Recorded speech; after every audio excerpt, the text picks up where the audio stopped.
Sila, palis na sila. Magla-line up na. Ano ba naman? Yun yung mga youth natin.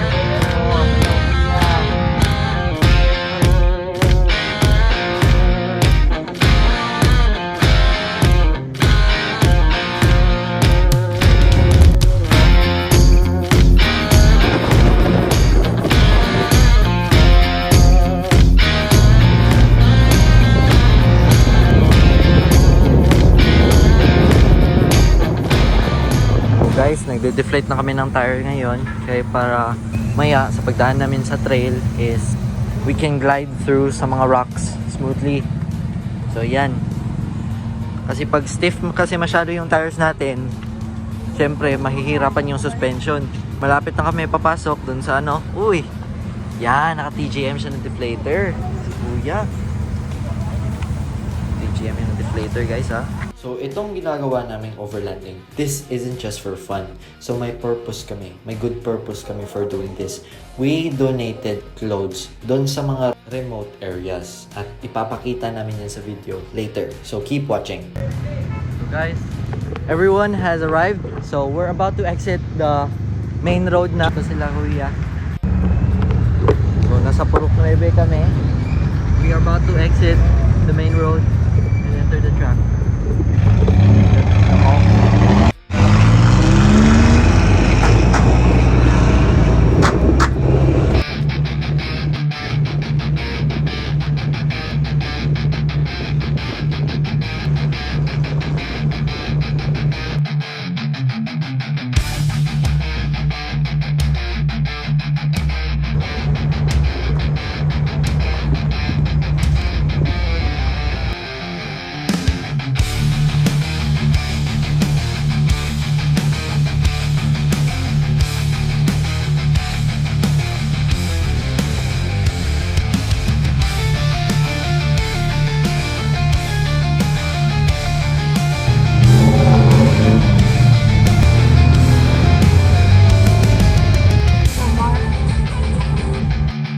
Bawal magdaan.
Kalaw tayo. Malapit tayo sa Tugtog Kalaw, which is that one. And alis na naman tayo. Resume natin yung rides. Thomas, sit down para safe tayo.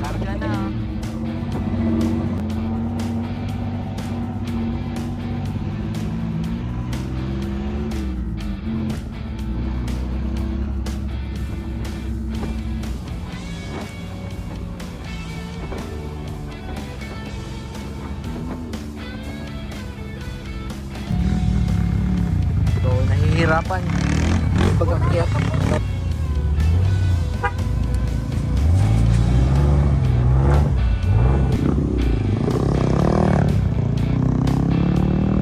It's time to use the TJM winch.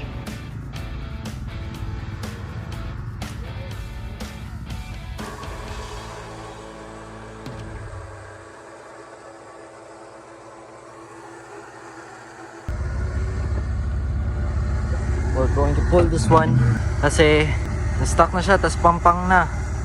So, our winch is in action. Gamit na gamit na.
talaga yung mga winch natin na nakapack.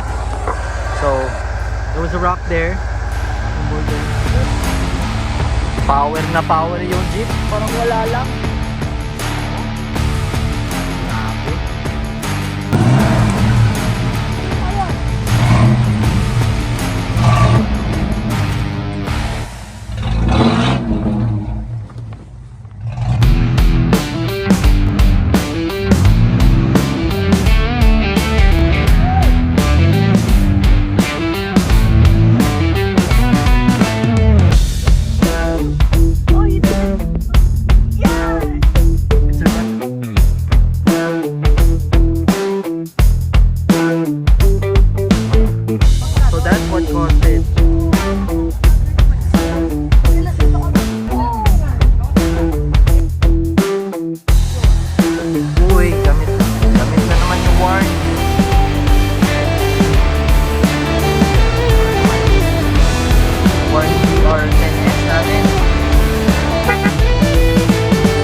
So, itong nakaslick. This went first. Tapos madami pa talagang dala. Never underestimate talaga the driver. Kasi it passed through. And I don't know if nandito to kanina. Ito, kita niyo ba to? I don't know if this was there kanina. But, maybe there's a little flaws. But, still, this one, not even off-road tires. But it made it through. Kami, we passed. We passed that freaking test. So, tingnan nga natin kung may tatsa yung kanina. Meron ba? Wala naman masyado ako nakikita. So, I guess it's nothing that big. Terrano, Hilux. Na masyadong nahirapan kanina. Dito ako ng video. So, we're still waiting on the others. Kasi baka nahihirapan din sila doon.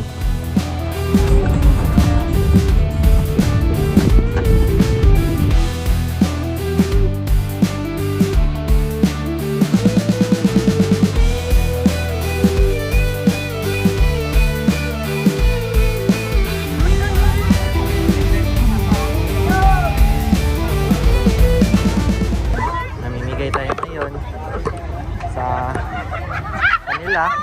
So we are at Sitio Bacolod. Grabe grabe si Ante. Masaya. Grabe yung mga gamit na nadala nila. So ito, namimigay tayo. Kasi syempre, yung rides natin, for a cause kasi, itong overlanding na ginagawa natin, itong ginagawa ni Mayor, is, meron din kasi itong cause. Hello Ate. Okay, salamat! Tingnan nyo naman dito. Kasi syempre, bukid kasi to. Malayo yung access nila sa mga cities, yung mga ganun. Man, I have never seen people na ganito ka-grateful sa mga pamimigay. Advice ko talaga sa inyo, be grateful of what you have. Kasi, tingnan nyo naman to sila After receiving clothes, masaya na masaya sila.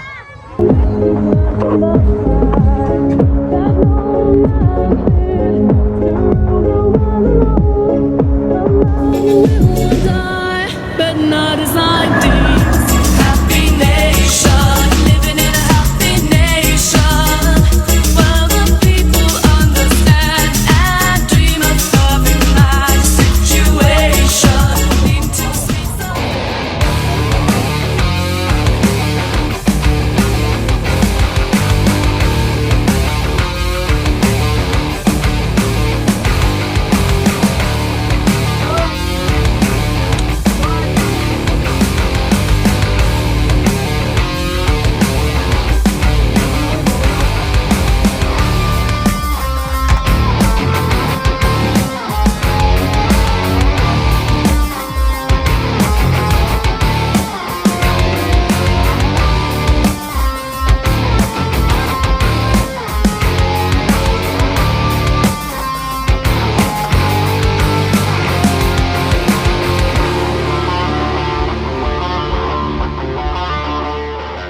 So, guys, it's currently 12 in the noon and malapit na mag-1.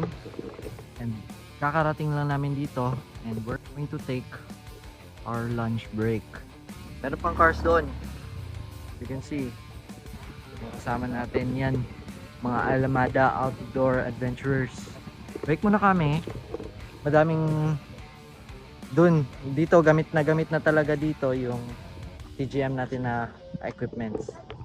Like accessories yung yung chair, TGM table. There, dito nag-lunch break na kami. So syempre, umayan na natin yung continue yung overlanding kasi break muna tayo. Tingnan nyo naman yung mga dust, mga mud at dirt nandito sa ating unit. Diba? Look, dude, tell me, diba? Tell me the story. If you look at this car pa lang without knowing what it went through, you could not imagine. So guys, resume na kami. Back na kami sa off-road kasi pupunta na kami sa Sapa. So, papasok na ako sa sasakyan. Pakitaan ko pa kayo ng clips na papunta kami doon. So, bye guys!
tires natin.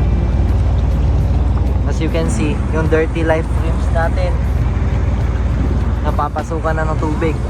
Yung journey tires, syempre nililinisan ng tubig ng river. Oh, yung Nats Performance Team, yun yung kaduo natin. Ito, GM. Okay, oh. Grabe team. Grabe talaga. So, inaantay lang natin makabalance ito sila. As you can see, crossing na tayo. Dad, don't go for a swim. Nag-dip si sir. Pampalinis lang ng paa. Grabe si boss. Grabe si boss.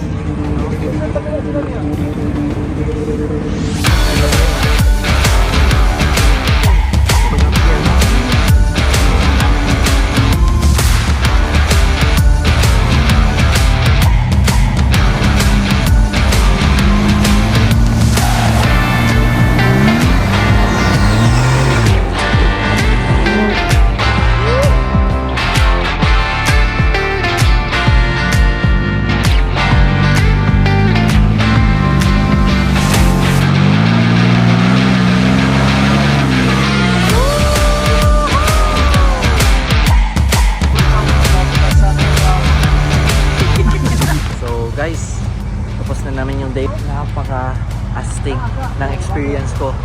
Especially the part where we crossed the river. The cars now, tingnan nyo naman yung mud. And medyo nawala-wala yung mga putik sa wheels niya. You can see. Barangay Malagap. Okay, we are at Barangay Malagap na. So dito tayo nag-stop. Kapitan Nicor, di ba? So, actually, itong unit natin na Jeep Rubicon Wrangler natin is flawless talaga, naka-cross dun sa river. Like, nakita nyo naman yung iba, kagaya ng yun, yung dalawa. Nahirapan sila pero yung unit namin, parang wala lang. Kasi, tune na kasi yan. Naka-custom na yan na Nats Performance para maka-withstand ng any terrain. So, Jeep na, may tune pa, like may tweak pa, perfect for off-road. So, napaka-astig. Since tapos na yung trail natin, we are going to re-inflate our tires. Kasi, yung pagka-deflate kasi natin, para lang yun sa trail. Like, to add, like, maka-control and more grip. Kasi pag mas malakas kasi yung grip basta naka-deflate. So, yun. Siyempre, gamit namin yung TJM na accessories namin. Yung TJM na tools. Siyempre, kasi yan yung trustworthy na mga tools. Kaya, we pick the best of the best. The trailing was finished. And as the sun sets, it was time for us to also get rest. Same goes to our units that we have used to their full potential. So we went back to our cabins after cleaning them up